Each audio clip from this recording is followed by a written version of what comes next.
They are skilled tacticians, master fighters, experts at combat, and possibly have more memes about them than they are a comic book character. But who would win in a fight? Batman, the Dark Knight, and Deadpool, the regenerating degenerate. Rules for this fight? Considering Deadpool is nearly unkillable, I will allow Batman to have some of his more powerful equipment and an entire week of prep time. I will also give Deadpool his standard equipment as well. And I will also include an alternate ending to show you who would also win in a fight without prep time. Will the alternate ending be exactly the same way as the actual ending with the prep time? Or will it be the loser that takes the win? I'm one fish mob, and it's my job to see who would win in a fight.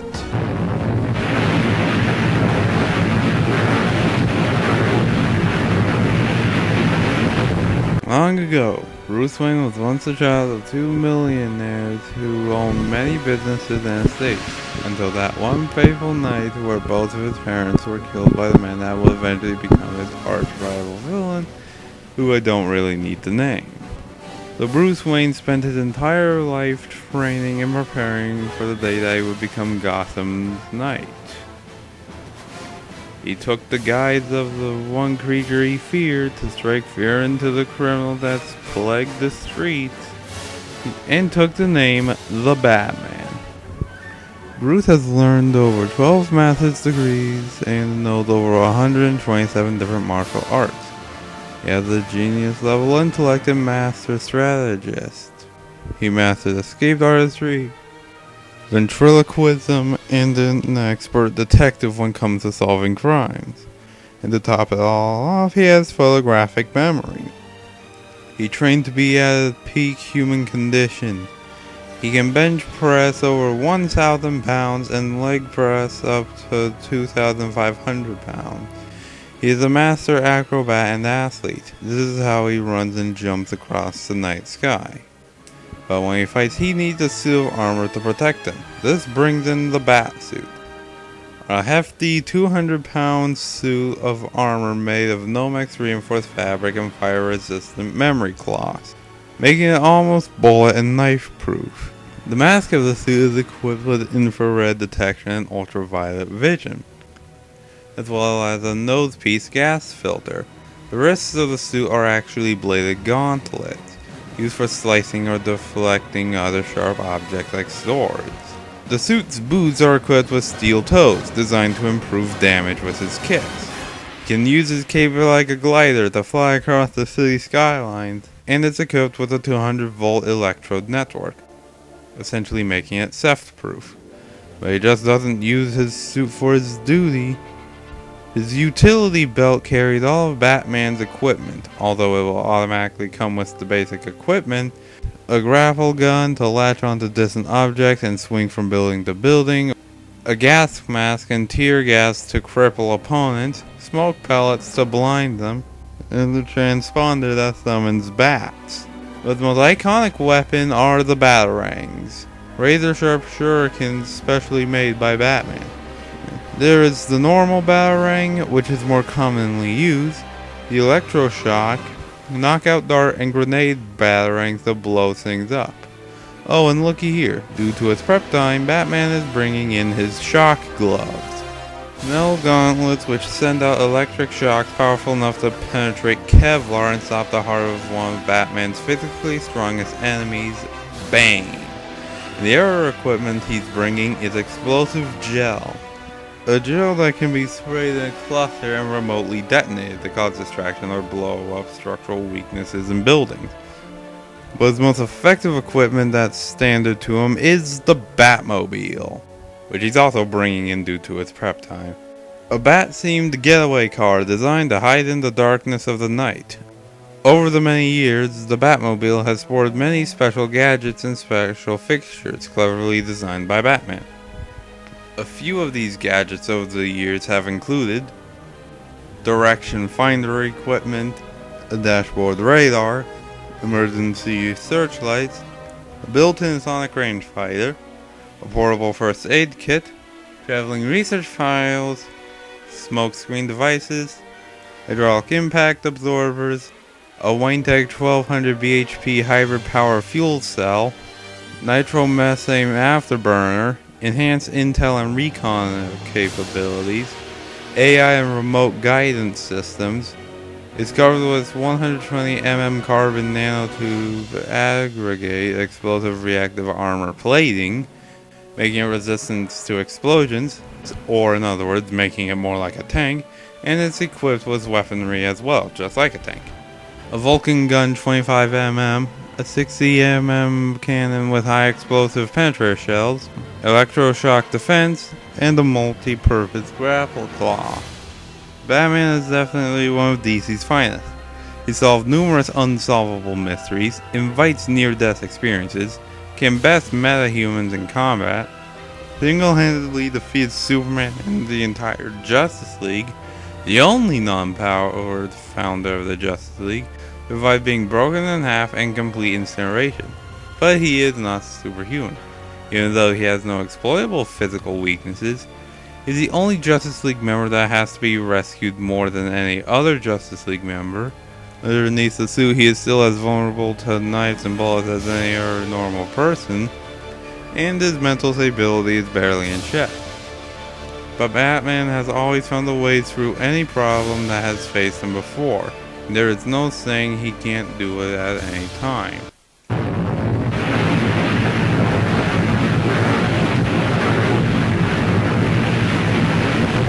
Wade Winston Wilson was a globe-trotting mercenary trying to become the world's next greatest superhero.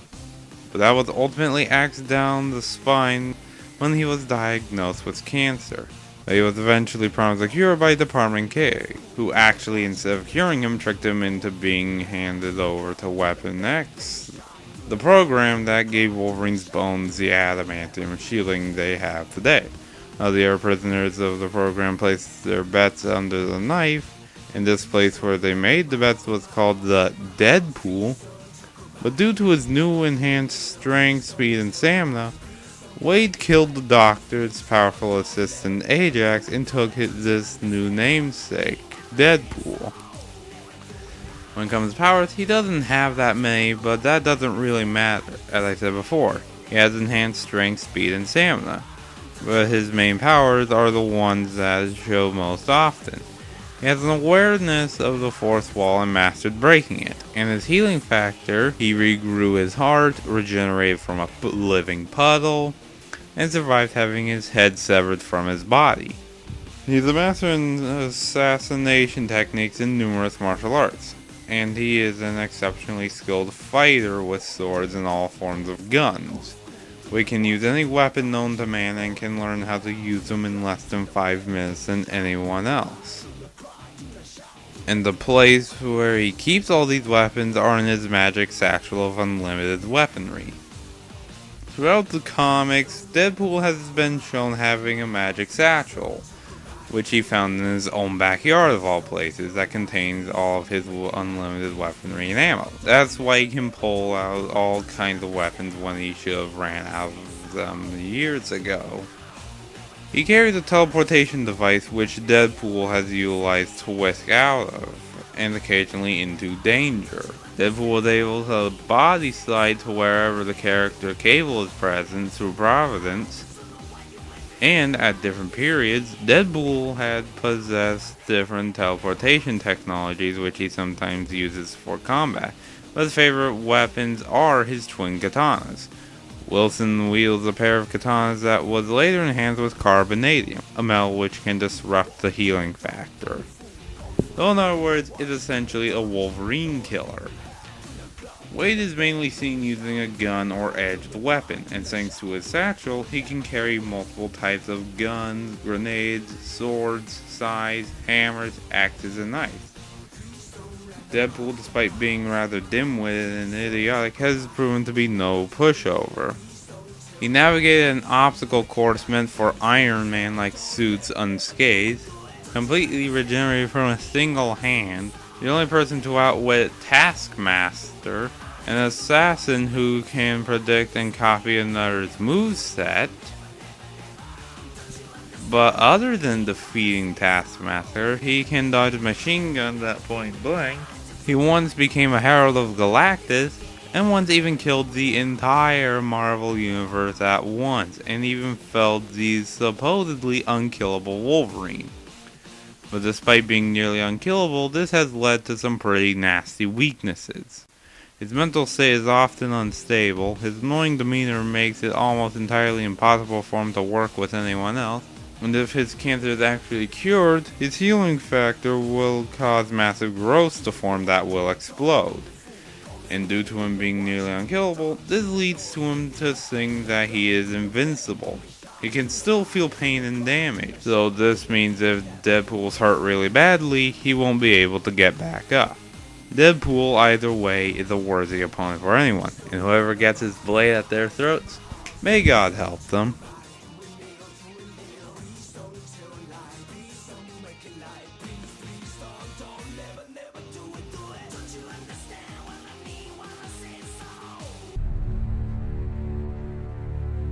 In a world divided by fear, one man must stand alone against the forces of darkness. Ladies and gentlemen, I give you me, Deadpool. And we have to destroy him. Fight!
So why did Batman win?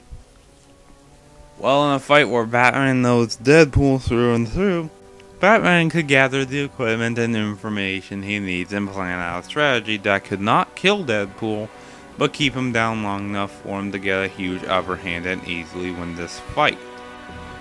So in the end of the fight with prep time, the Dark Knight officially sewn the mouth of the Merc shut. The winner is Batman. But what would happen if the Batman had no prep time? Well, we're going to find out with this alternate ending I also cooked up.